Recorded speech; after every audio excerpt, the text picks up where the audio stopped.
Magandang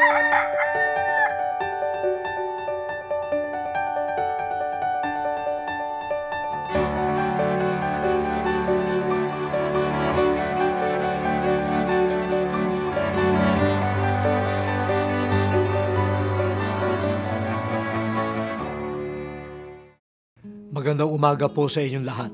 Tayo ng magkape at pandasal. Ako po si Cardinal Chito Tagle ng Manila. Pagdasalan po natin, darating ang pagtatanggol ng Diyos. Nakararanas ang lahat ng tao ng mga sitwasyon kung saan para tayong nakalantad sa panganib. Nariyan ang sakit, ang bagyo, ang lindol.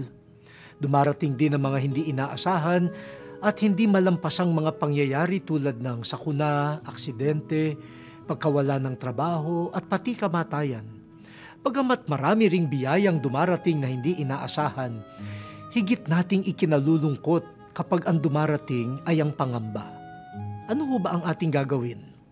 Iba-iba ang pagtugon ng tao. May nagtatampo sa buhay, may nawawala ng pag-asa, may nagagalit sa Diyos, may nawawala ng pakialam. Subalit sa panahong ito ng Adbyento o paghihintay sa pagdating ni Jesus, inaanyayahan tayong manalig na darating ang pagtatanggol ng Diyos. Ang Diyos ang magtataguyod sa kanyang bayan na nasa sadlak sa dusa. Ang hindi natin kayang iwasan at labanan, kayang pagtagumpayan ng Diyos sa pamamagitan ni Jesus. Kaya tumingala at salubungin ang pagtatanggol niya sa atin. Sabihin po natin, O Jesus, dumating ka na upang ipagtanggol kaming mga mahihina. Amen.